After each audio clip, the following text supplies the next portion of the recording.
드리고자 질문 한 가지씩만 해주시면 너무 감사하겠습니다. 이쪽에 제일 먼저 손 들어주셨는데요. 헤드폰 끼신 분.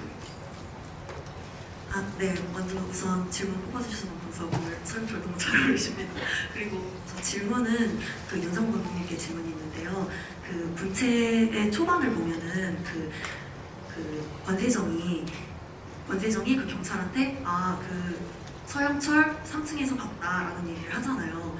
그러면은 그 처음 만났었던 때가 그 우철이 들어가는 장면을, 강우철이 들어가는 장면을 살짝 이렇게 쫓아가는 장면만 슬쩍 봤을 뿐인데 그거를 권세정이 보고 쟤 서영철이구나 바로 알잖아요. 그러면은 그 둘이 그 전에 예전 지브이에서 말씀하셨다시피 중학생 서영철이랑 성인 권세정이 만난 적이 있을 거다라는 그런 설정을 넣어다 빼셨다고 하셨잖아요. 그런 것처럼 혹시 둘이 동종업계라 가지고서는 한번 만난 적이 있는 건지 아니면은 어떤 연유로 권세정이 서영철을 보자마자 쟤 서영철이네 하고서는 바로 알아볼 수 있었던 포인트가 어떤 설정이 있는지 그게 조금 궁금합니다. 다른 설정이 있지는 않았어요. 다른 설정이 있지는 않고 그 서영철이 어쨌든 이 정도의 그 어쨌든 체이스 바이오라고 하는 데에서 연구원으로 일을 저 정도로 했을 거면은 사실은 유명한 사람이죠. 사실은 유명한 사람이 아까도 뭐 뉴스에서 나올 정도로 뭐 어린 나이에 뭐 이렇게 논문이 그 실릴 정도면은 사실은 일반인들은 모르더라도 사실은 동종 업계 사람이면은 당연히 알만한 사람일 거고 권세정 같은 경우는 더더군다나 더 알겠죠. 자기 예전에 그 교수님 아들인데 저렇게 지금 되게 유명한 회사에 취업해서 하고 있구나라고 하는 거를 권세정이 잘 알 거라고 생각을 했고, 근데 그거는 사실은 뭐 공설이도 마찬가지였어요. 공설이도 사실은 이제 강우철 그 좀비 강우철 보고 추사람 강우철 대표예요 이렇게 얘기를 하고, 이게 어쨌든 같은 동종 업계에 있는 사람이다 보니까 특히 서영철 같은 사람은 사실은 이제 유명한 사람이겠죠. 저는 사실은 특허가 꽤나 많을 것 같거든요. 예를 들면 그 체이스 바이오 일하면서 기여한 것들이 상당했을 테니까 사실은 거기서 체이스 바이오에서 나온 여러 가지의 바이오 제품들에 대한 권리나 이런 것도 꽤 많이 가지고 있을 거라고 생각을 했어요. 네, 질문과 답변 감사드리고요. 이쪽에 손 들어주신 분, 아이패드 드신 분한테 한번 들어보겠습니다. 네. 그리고 저희 질문해주신 분들은 군체 스틸북 선물로 드리고 있다고 합니다. 네. 일단 같은 균을 공부하고 있는 생명과학 대학원생으로서 정말 문제 재밌게 받고 많은 생각을 할 수 있는 영화였습니다. 제가 궁금한 거는 서영철이 마지막에 죽을 때 자기 꽤 넘어가서 몸에 불이 붙고 불에 타 죽는 건 역사적으로 잔인한 형벌인 화형으로 생각해서 좀비 사태를 만든 서영철을 벌했다고 해석을 했는데 서영철을 불에 타 죽인 이유, 의도가 있다면 어떤 것인지 궁금합니다. 태워 죽이는 의도. 불에 태워 죽이는 의도가 딱히 있지는 않았어요. 이제 서영철의 최후에 관한 그 의견들이 꽤 많이 있었는데, 그러니까 그 마지막 액션씬 같은 경우는 되게 여러 번 이제 프리퍼슨 단계에서 이제 수정이 됐었고, 차에 치여 죽는 버전도 있었고, 차에 압살해서 죽는 버전도 있었고, 되게 여러 버전이 있었어요. 버전이 있다가 어쨌든 그 앤트밀이라고 하는 설정이 들어오면서 그것이 초기화되고, 어떻게 보면은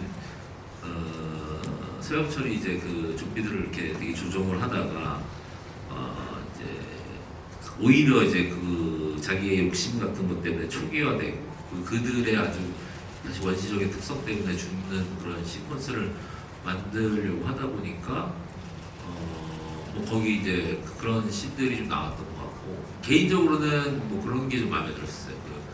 불탈 때 서영철이 이제 불에 타가지고 막 이제 휘적거릴 때 그 주변 좀비들의 그 같이 휘적거리는 그런 모습이 이미지가 되게 좋았어가지고 그랬던 것 같습니다. 한 가지 내가 또 요즘에 이 후속 그 소설이 나와요. 소설이 곧 나오거든요. 군체 엑스트라라고 근데 내가 책 얼마 전에 시안을 받았는데 이제 거기 이제 사파들이 이게 막 들어가 있는 책인데 사파가 진짜 실사 영화 한 장면처럼 돼 있더라고요. 그것도 이제 굉장히 볼만합니다. 거기 서영철 나올까 안 나올까요? 네. 아니 거기 이미 지금 나왔다고 하네요. 내용 다 지금 내용 다 나와서 곧 출간이 되니까 확인해 보십시오. 네, 또 다른 관객분도 이쪽에 두 손을 번쩍 드신 분한테 한번 들어보겠습니다. 네. 저 네 번째 오는데 겨우 이제 질문 기회 받은 거거든요.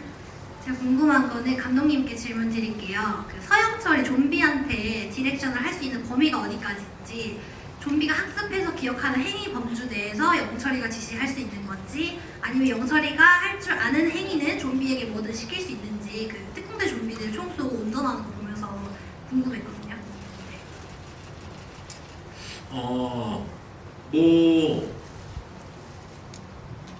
이게 말 그대로 조정을 한다는 건데 이제 저희도 이제 그런 그 범위에 대해서 생각은 좀 해봤어요. 그러니까 쉽게 얘기해서 근데 이제 되게 조정을 시킬 수 있다라고 하는 거는 사실은 그러니까 어떻게 생각했냐면은 인간의 몸에 그러니까 이제 중추신경계라고 하는 게 있죠. 우리가 흔히 얘기하는 반사신경이라든가 아니면 걸을 때 뭐 자연스럽게 이제 균형을 잡는 그 신경 같은 것들 있잖아요. 그것도 뇌의 역할인데 사실은 이제 완전히 이게 뇌가 이제 싹 없어지고 뭔가 그 명령을 받는다면은 사실은 이 뇌는 걸음마부터 사실 시작을 해야 되는 건데 얘네들이 이제 집단으로 어떤 기본적인 것들은 이제 공유가 된다고 생각을 하거든요.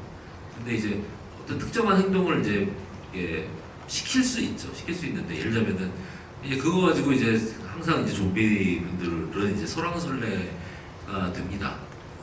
조준 사격을 할 것이냐 총을 예를 들면 이게 특공대의 기억이 있으면 사실은 이렇게 견착을 해가지고 쏴야 되는데 여기서 이제 보면은 뭐 이런 쏘잖아요. 이렇게 그런 것들이 사실은 아주 이렇게 막 정교한 명령은 아닐 거라고 생각을 해요. 근데 그냥 어떻게 보면은 아주 러프한 그 명령이죠. 근데 저는 그게 약간 AI하고 굉장히 좀 비슷하다고 생각을 했거든요. 왜냐면은 우리도 AI한테 뭘 시키잖아요. 사실은 무슨 이미지 뽑아줘 뭐 하면은 뭐 이미지 사진같이 확 뽑아주는데 뭐 여기서 뭐 지워줘 하면은 이게 실제 사람이 하는 거는 작업을 할 때는 포토샵으로 막 하면은 자기가 이제 정확하게 하는데 좀 말이 안 통할 때가 있어요. 의외의 결과물을 내놓기도 하거든요.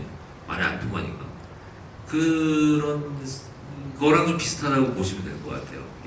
뭔가 명령하고 그걸 수행하려고는 하는데 그게 이제 우리가 생각하는 어떤 완벽한 상태는 아니다. 그렇게 우리 뭐 AI 사용하면서 쓰는 어떤 느껴지는 그런 훌륭함과 답답함 같은